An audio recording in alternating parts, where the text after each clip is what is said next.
So a real quick housekeeping item, I do have the 2 winners selected for the B&H photo gift cards from last week's photo review episode that I'll announce towards the end of this video. We had over 1,500 votes for the best image in that video, and that response was just absolutely tremendous. So thank you very much for that. I really appreciate it. Now, earlier this morning, I was in a local woodland area not too far away from my house testing these 2 telephoto lenses out from Fujifilm. This is the 55-200 and the 50-140, which is roughly a full frame equivalent of a 70-200 and an 80-300. And I'm trying to determine which of these 2 lenses I want to purchase as my long lens solution. I think the 50-140 might just be a wee bit sharper, but the size and the weight of the 55-200 is very appealing. Plus, this has an additional 100 millimeters worth of reach, and this lens costs almost $1,000 less than the 50-140. And honestly, I don't need a constant 2.8 aperture that comes with this lens, so I'm really leaning towards the 55-200 right now. But while I was on location, I thought it'd be a good opportunity to discuss some of the mistakes that folks make, myself included, when using a telephoto lens. Now, I haven't done any type of survey or gathered any kind of information to support this claim, but I do believe that the use of telephoto lenses for landscape photography has never been quite as popular as it is right now. And if you were to look up on the web or on YouTube as to how to improve one's telephoto photography, you'd be presented with a colossal amount of information to digest. But one thing you rarely hear anybody mention are the mistakes that you want to avoid. And that's the purpose of this week's video, is to discuss 4 mistakes you want to avoid for better long lens landscape photos. And the only reason I'm so familiar with these mistakes is because these are my mistakes. These are mistakes that I made over and over and over again when I purchased my first telephoto lens. And these are still mistakes that I still encounter from time to time. So to jump right into it, and these mistakes are rated in order as they occur in the actual on-location process. And the very first one is perhaps hands down the most obvious, but at the same time it is the most difficult to resolve. And it's something that I call the micro shakes. And if you've ever tried to handheld a telephoto shot, if you have the viewfinder up to your eye, and if you're zoomed out to say 200 or 300 millimeters, you know exactly what I'm talking about with the micro shakes. It's just these little subtle jitters that you see, and it becomes very, very difficult to handhold a telephoto shot. Way more difficult than it is to handhold a wide-angle shot.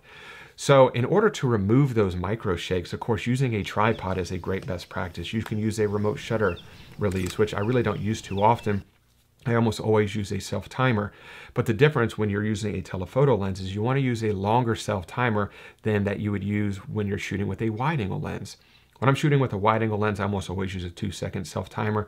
But a telephoto lens, I usually will extend that to either a 5 seconds or maybe a 10 seconds, just to give your camera and lens a little bit more time to settle after you press that shutter button. So that will definitely help remove some of those micro shakes. But what's so difficult about them is you can't see the micro shakes. And if there's a little bit of breeze that's blowing, even though your camera looks perfectly still, when it comes time to take your exposure, if there's any kind of subtle variation in there, your image is going to come out soft. And something else that you can do is, if you don't need your lens hood, if the sun is not hitting the front of your lens element, you can go ahead and just remove this, because this will help stabilize your lens as well. Because when you have your lens hood on, that just gives you more real estate or more room for wind or any kind of micro shake to be introduced into your exposure. So if you don't need a lens hood, I would just recommend taking that off. That will definitely help stabilize the situation for you. And if none of that is working, you can always try and turn on your in-body image stabilization or your optical image stabilization if your camera or lens has that. I know you hear people say you don't want to do that when you have your camera on a tripod, mainly because IBIS is looking for any type of movement to stabilize. And if your camera is on a tripod, in theory, there is no movement to stabilize, but sometimes they can introduce micro shakes when there is no movement. It's kind of odd sometimes, but if there is a little bit of wind and you're having a hard time stabilizing your long lens shot, you can always try and turn on IBIS after you taken off your lens hood as well, to see if that kind of settles things down a little bit. Now, the second mistake is something that I call slow shutter. But what's interesting about this is the slow shutter is the after effect of these 2 items. And when it comes to picking an aperture, at least coming from personal experience, I'm so conditioned, and I think a lot of landscape photographers are as well, is picking an aperture almost always between f11 and f16, because we want to get everything in focus. We want a large depth of field. But when you're using a telephoto lens, and you're zooming in on something that's very far away from you, depth of field isn't quite as critical. And every lens has a sweet spot, and that sweet spot is very rarely somewhere between f11 and f16. Every lens is a little bit different, but generally speaking, the sweet spot is going to be somewhere maybe around f8. So you don't really have to use f11 or f16 to get everything in focus, and why not use the aperture where your lens performs the best? So I would recommend figuring out what the sharpest aperture on your lens is. Like I said, it probably will be somewhere near f8, and possibly try using that. And one, it's going to result in a sharper image. You're going to be able to get everything in focus anyway because your subject is so far away. And it's also going to let in more light into your sensor. And that's the most important part, because the more light your lens can let in, the quicker your shutter speed can become. And the less light your lens lets in, so if you're using f16, there's not going to be a lot of light that's going to be allowed in. You're going to have to use a longer shutter speed. And if you're using a shutter speed of 4 seconds maybe, that can get a little bit hard when you have your lens all the way extended, especially like this lens right here doesn't have a tripod collar on it like this lens does. It's one of the drawbacks of the 55, the 55 to 200. I wish this had a lens collar or tripod collar on it, because this can attach directly to the ball head, which will make it much more stable, versus this where it actually has to attach right on the tripod, so it makes it a little bit front heavy like that. But whenever you're using a longer shutter speed, it just gives more opportunity for those micro shakes to be introduced. So picking an aperture that's not so f11 or f16, maybe something around maybe f8, let a little bit more light in, and don't be afraid to bump up that ISO. Much like aperture, we're so conditioned to keep that ISO as low as possible. I'm always trying to keep it around 100. But just bumping up your ISO to maybe 200 or maybe 400, you're not going to see any degradation in image quality with those subtle increases in ISO, but it can drastically reduce the shutter speed. So it could reduce your shutter speed from maybe 4 seconds, maybe to 1 second, and that's a huge difference. So being very, very hyper aware of how slow your shutter speed is. Now, sometimes you're looking for that shutter speed effect. Maybe you're trying to show movement in clouds. And in that situation, of course, you have to have a slower shutter speed.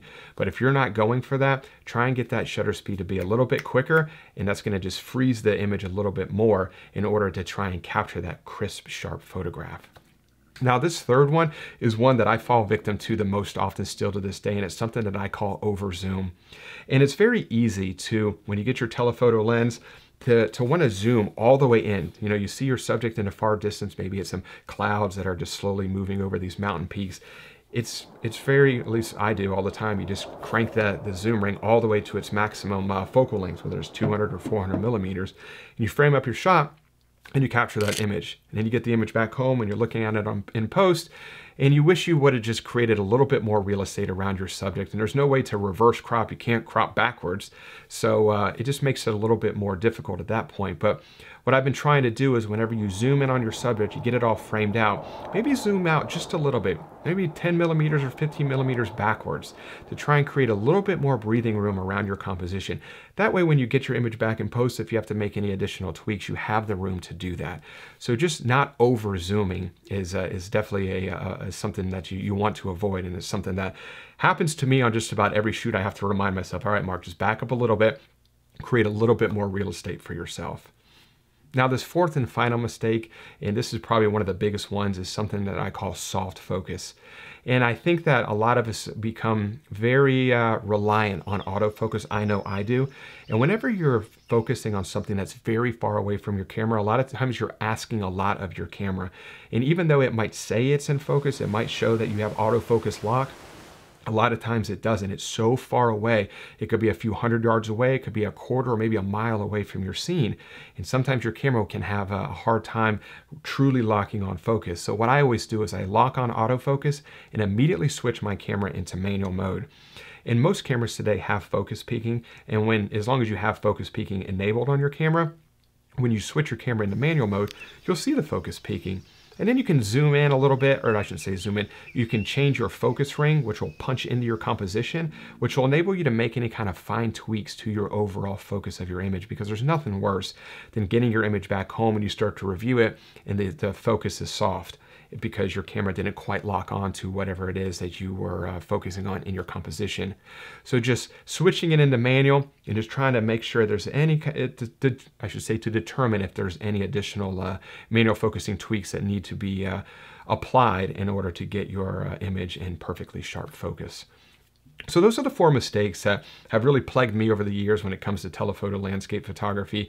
And of course, the over zoom one is one that still creeps into my workflow from time to time. So I hopefully, if you're getting into telephoto photography, especially for landscapes, hopefully those 4 tips or 4 mistakes to avoid will help you out. Now, as far as the giveaway and the winning prize is concerned from last week's photo review episode, there was 2 prizes given. One was for the random comment, which was a $50 gift card, and the other one was the winning vote for the best image. Now, as far as the random comment, the $50 gift card, that goes to, let me pull it up real quick, a gentleman by the name of Toby Nolan. So Toby Nolan, you are the winner of this $50 gift card for the random comment winner, and I appreciate your comment.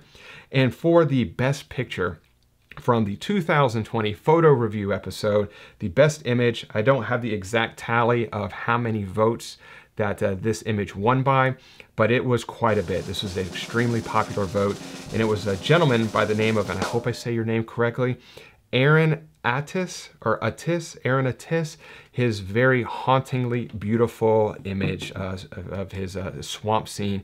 I absolutely love this image, and this image really did it. It won by, I don't want to say a landslide, but it was a substantial victory, and that was an absolutely beautiful image, as was all the images that were submitted, and I really do appreciate everyone that took the time to send one of those in. So Aaron and Toby, if you could get in touch with me, Instagram is usually the best way to get in touch with me, and just send me over information pertaining to where you want me to send your gift cards to, and I'll make sure I get these out to you in the mail this week.